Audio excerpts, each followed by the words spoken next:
All right, for this last part of chapter 15, we're going to learn how to find the maximum and minimum values of surfaces. So remember that in regular two-dimensional calculus, you had different types of max and mins. You had local maxes and local mins. So those were places like high points or low points on the graph. They weren't the highest or the lowest, but they were like important spots. So on this picture over here, you know, this right here would be like a local max. Here is like a local min type of thing. And there's not the lowest on the whole thing or the highest on the whole thing, but they are maxes and mins. And then of course you had absolute maxes and absolute mins. All right, so for instance, over here, I can see that here's an absolute maximum. And down in this little hole right there, that little blue area, that's an absolute minimum. There's only there's only one of each on a graph, if any at all.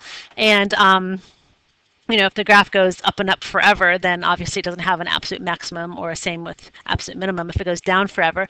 But you use all kinds of different things for this. Remember, you did like the first derivative test. You had critical numbers, and you would have your critical number here, and then you would do a little sign chart, things like that, and you could tell if something was like rising then falling, then you would know that that A was a maximum type of thing, and then falling then rising, this was a minimum, those types of things. And then you also did the second derivative test. When you did the second derivative test, you were checking for concavity. You're checking to see if something was concave up or concave down. And you know, you had critical points, these critical points for each one. Your critical points were where the derivatives didn't exist.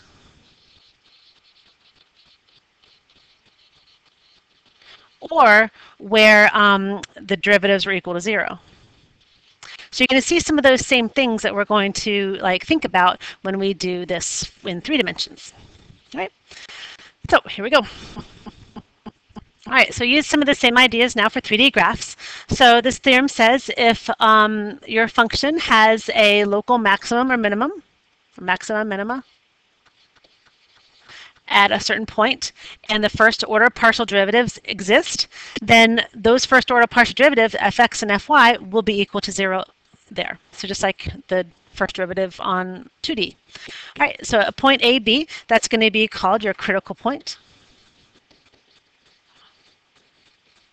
Or sometimes you call it a stationary point, because remember, like, you know, on a curve, if you have a, you know, something is increasing or decreasing, but at the top it's not doing anything, it's stationary. So that's why it's called a stationary point. So a point is called a critical point if the fx and fy are both equal to 0 at that place, or if one of the partial derivatives does not exist there and the other one equals 0. All right, so we're going to investigate this function right here, find any critical points, and graph the function. Alrighty, so you might be able to recognize some of these things from when you guys did your projects, and you know, they might be some of the surfaces that you learned or that you studied back in the first chapter, or chapter 13, I guess it was. So here we go. So we are going to find fx and fy. So fx is going to be 2x minus 2. Fy will be 2y minus 6. So I want to figure out a place when these are equal to 0. So equal to 0, this has to equal 0. So this one's quite simple because they're both kind of separate little problems. This is equal to 0 when x is equal to 1. All right, to solve this one, this would be when y is equal to 3. So sometimes what I get here, remember what you're getting right here, this is like a system of equations. These both have to be true at the same time. So these are like 2 separate problems, but in later problems I might have situations where I have a system of equations to solve. So just remember that. All right, so if x equals 1 and y equals 3, so that's a critical point.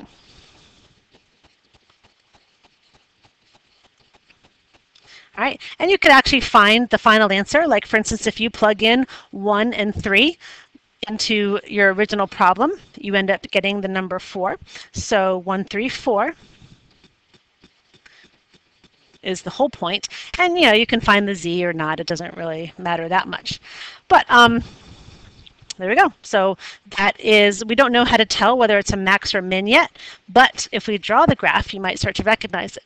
So let's fix this up a little bit. Let me get my x squared minus 2x together and leave a spot, and get my y squared minus 6y together and leave a spot, and put the plus 14 over here.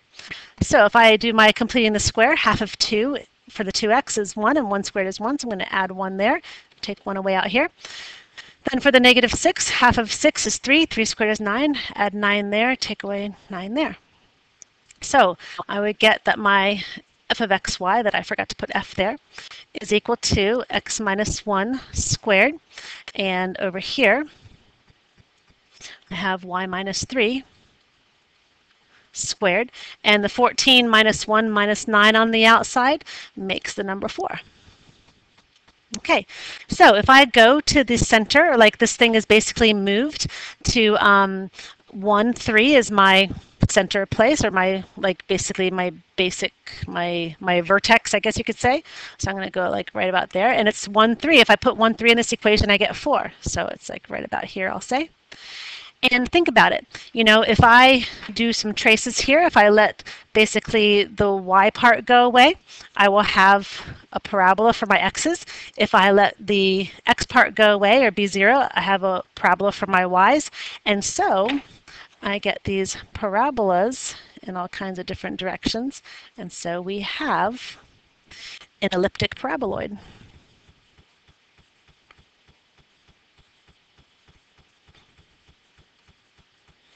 With an absolute minimum at the point 1, 3, 4. So with a combination of using the derivatives and also your knowledge about the graphs of this thing, we were able to tell that it was an absolute minimum. Okay? So we won't always be able to do that, so we'll get other things that we have to do, but let's go and see about this guy. This guy right here, it's a saddle, right? So a hyperboloid of one sheet. No, not hyperboloid. I'm sorry. Oh goodness, what was this one called? I can't remember. Yeah, a hyperbolic paraboloid. Sorry about that. All right. So you can see that not much is going to happen here. I do look like I have some kind of low point right here. But look at that. This low point, it's a low point there. But if you look on the inside, it's also, if you look at it this way, like these parts are coming across there, it's also a high point. So if you look at it, if you were able to turn your paper and look at it the other way. So it's going to be a little bit strange. So let's take a look. So if I find my fx is going to be negative 2x. My fy is going to be 2y. And so these are both equal to 0. They have to be. So these are equal to 0 basically when x equals 0 and y equals 0. So I have this place that I'm talking about. Well, you can see here that if I do my traces when x equals 0, then I get this equation. I get that I have z equals y squared. So if I draw with the z-axis and the y, I have a parabola looking like that. Well, if I let x equals 0, alternatively, no, y equals 0, sorry, then I would get z equals negative x squared for my trace, and I would get my z and my x there. I would get that. So there, it's a maximum. So something can't be a max and a min, so that is why it is called a saddle point. All right, so 0, 0, 0, that's called a saddle point. Okay, when it acts as both a max and a min, depending how you look at it. Okay, so obviously we cannot do all these graphs by just simply looking and knowing how the picture looks. We're not going to know how everything looks or what shape it takes on at any particular point. So we need some kind of test to be able to tell us. And so that's where this next little bit comes in. this next thing that you're really going to have to do instead of just inspecting. So once we find our critical numbers, which we should be able to do with our derivatives, we use a second derivative test to tell if they are maximum or minimum. Because, you know, if the second derivative is positive, then you get concave up, negative, concave down, that kind of thing. So to do our second derivative test, we're going to have to use something called a Hessian matrix. So in mathematics, the Hessian matrix, or the Hessian, basically, is a square matrix of second order partial derivatives. So you can see it right here. Second order means second derivative. All right. And they're scalar of a scalar valued function or scalar field. It describes the local curvature of a function of many variables. The Hessian matrix was developed in the 19th century by the German mathematician Ludwig Otto Hess, and later was named after him. Okay, so here we go. So basically, you can see in my Hessian matrix, I have a bunch of second derivatives. So you find all those things, okay? And then you know these little bars right here mean to do the determinant. So I have to crisscross multiply. All right, so I'm going to have fxx times fyy minus fxy times fyx. Well, if you have a continuous function, which we will because that's all we're studying, then these two things are the same. So what you can do is just find one or the other, and they're supposed to match, and you will see that they do match. So what we can say here is we have fxx times fyy minus fxy squared, basically. All right. So suppose your second order partial derivatives of f are continuous on a disk with center AB, and suppose you get your derivatives equal to 0, and AB is a critical point there. So this is what you're going to do is find this d value. Okay, so it will be a number. And depending on this, you have four different scenarios. So here they are. If your d value, your Hessian matrix value, because these are going to be numbers at a certain point, your d of AB is greater than 0, and fxx, your second derivative with respect to x at AB, is less than 0, what you will know is that you have a local maximum.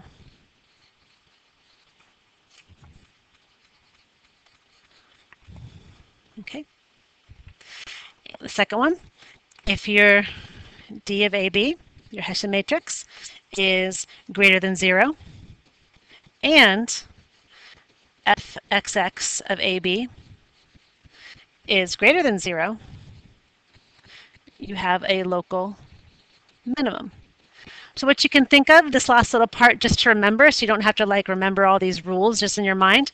You have a local max when your second derivative is less than 0. So imagine everything is like falling away from it. So then it creates a maximum there. Here, your second derivative is greater than 0. So imagine everything is like increasing around it. So you have a minimum. That's how I think of it myself. Okay. All right. And the next one, if your Hessian matrix is less than 0, this is when you get a saddle point. So when it's less than 0, that's because it has mixed behavior. Like we saw in the saddle point problem that we did earlier. All right, so that indicates a saddle point. All right, and the last thing, if your Hessian matrix actually produces an answer of 0, then your test has failed and you do not have anything. It is inconclusive. So this won't happen to us much with the ones we pick. All right, so we're going to try a problem here and see what happens. All right, so so this problem right here, I have no idea what it looks like. Find any local maximum and minimum points on this function. So here we go. So I got to find fx, fxx, fy, fyy, and I have to find fxy. And just to show, we'll do fyx just to like show you that they are the same. So fx will be 4x to the third minus 4.